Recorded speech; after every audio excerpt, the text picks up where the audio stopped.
এবার দেখো যে এখানে তোমরা ভাইটাল সাইন্স যেটা লিখছিলে সেটা কিভাবে লিখতে হবে। ফার্স্ট অফ অল তোমাকে মেনশন করতে হবে ডেট অ্যান্ড টাইম, তুমি কটার সময় করেছো। অ্যাজ ইফ তোমরা যেহেতু এখানে 12টার সময় অন হচ্ছ, তোমাদের অ্যাকচুয়াল ডিউটি হচ্ছে 11টা থেকে, তোমরা এখানে 12টার সময় অন হচ্ছ, সো ইউ ক্যান রাইট 12টা বা 1টার সময় তুমি ভাইটাল সাইন্সটা চেক করেছো। তো temperature should be mention, pulse, blood pressure, respiration সব কিছু। এবার এখানে দেখো রয়েছে ডায়েট। ডায়েটে তুমি কি লিখতে পারো, যদি কোনো পেশেন্ট নর্মাল ডায়েট নেয় তাহলে সেটা তোমাকে মেনশন করতে হবে নর্মাল ডায়েট, কেউ যদি লিকুইড নেয় লিকুইড, কেউ যদি সফট ডায়েট নেয় then you have to mention the soft diet.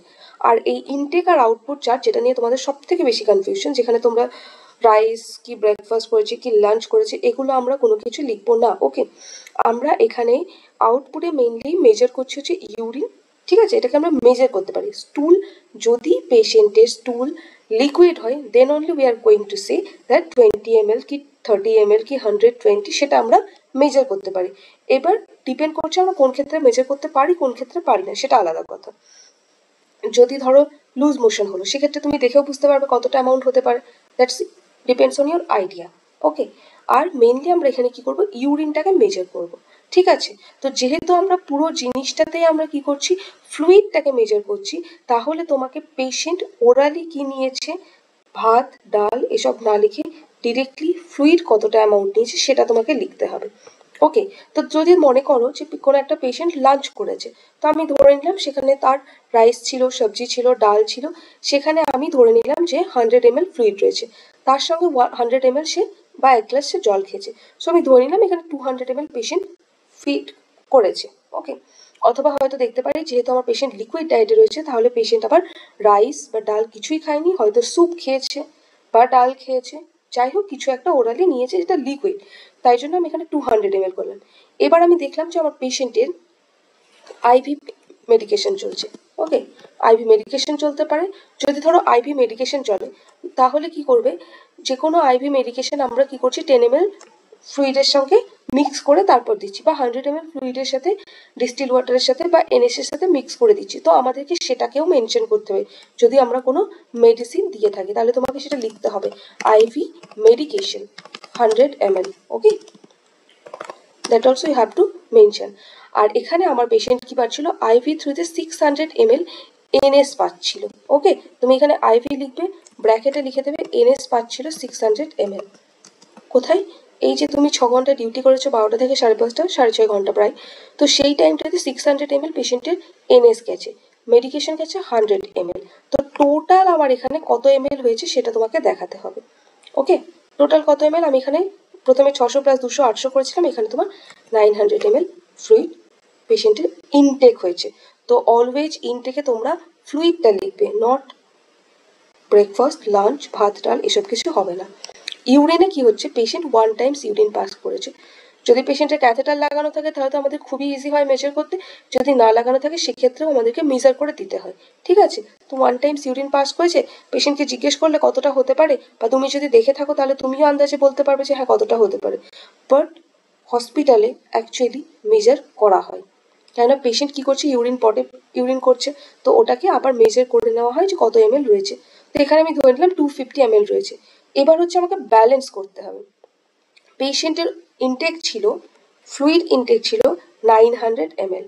ওকে, আর এখানে আউটপুট হয়েছে আমার 250, তাহলে ইনটেক বেশি আর আউটপুট কম, তো সেক্ষেত্রে তোমার কি হচ্ছে 650 ml, এটা কি হচ্ছে পজিটিভ হচ্ছে।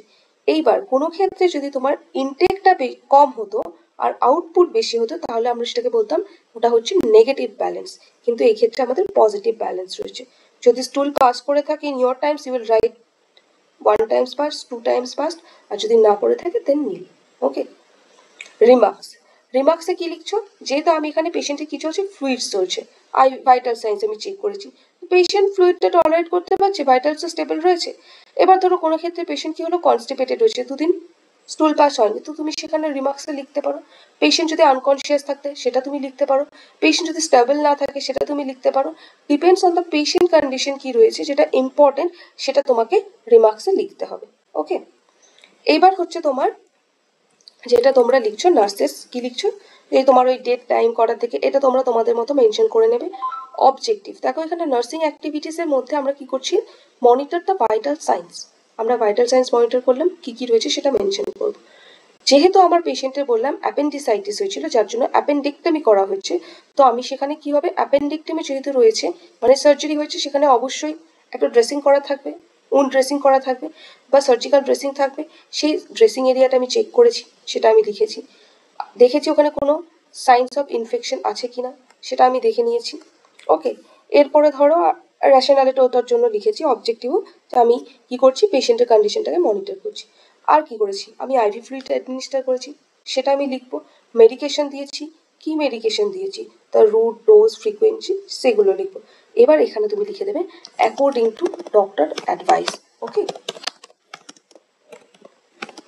এটা আমাদেরকে মেনশন করতে হবে, কেননা তুমি নিজে নিজে মেডিসিন দাওনি। ওকে, তারপরে কি করেছো, পেশেন্টকে আমরা হেল্প করেছি চেয়ারে বসতে, অ্যাম্বুলেট করতে, হয়তো বেড থেকে নামতে পারছিল না, আমি নামতে হেল্প করেছি।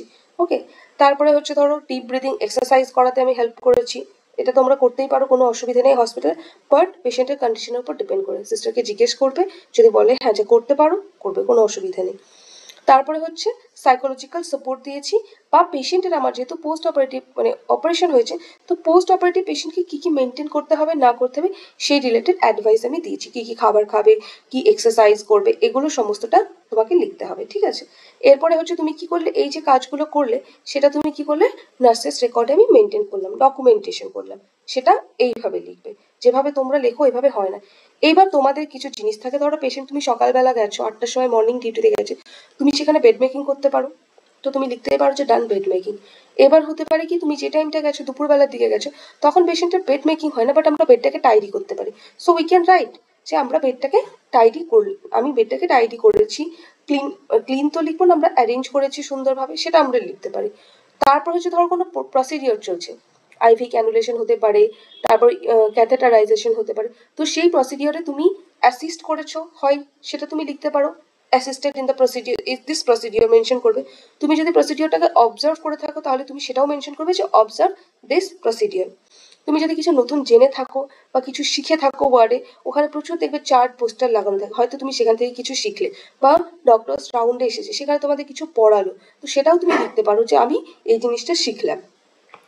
হ্যান্ড ওয়াশিং তোমরা লিখছো, লিখতে পারো, কোনো অসুবিধা নেই। তারপর হচ্ছে তোমার হচ্ছে ক্যালকুলেট আইভি ফ্লুইডস, তুমি যে ফ্লুইডের বটল চেঞ্জ করছো এনএস এর, তারপর তুমি যেটা সেট করছো, সেটা সেটটা কিভাবে করে, ড্রপ ফ্যাক্টরটাকে সেট করে করছো, তো তুমি সেগুলো লিখতে পারো। ডকুমেন্টেড রেজিস্টার, এই যে তোমরা বলো যে আমরা ওপিডিতে গিয়ে কিছু রেজিস্টার মেনটেন করেছি, রেজিস্টার লিখেছি, দাগ টেনেছি, যাই করে থাকো, that you have to written. Okay, সেগুলো তোমাদের লিখতে হবে। তোমরা লেখো যে এই এই জিনিসগুলো আমরা কাজ করেছি। এবার ধরো কেউ বলছে যে আমি মেডিকেশনের ট্রেটাকে রেডি করেছি, যেখানে মেডিকেশন থাকে সেই ট্রলিটাকে রেডি করেছি, সেটা করো। পেশেন্টকে খাইয়েছি, that will feed the patients. তারপর হচ্ছে ওই যে assisted in the some procedure. So whatever the things you have done, you will write in your activities. Okay, এখানে শেষ করছি, যদি কোনো রকম ডাউট থাকে জিজ্ঞেস করতে পারো।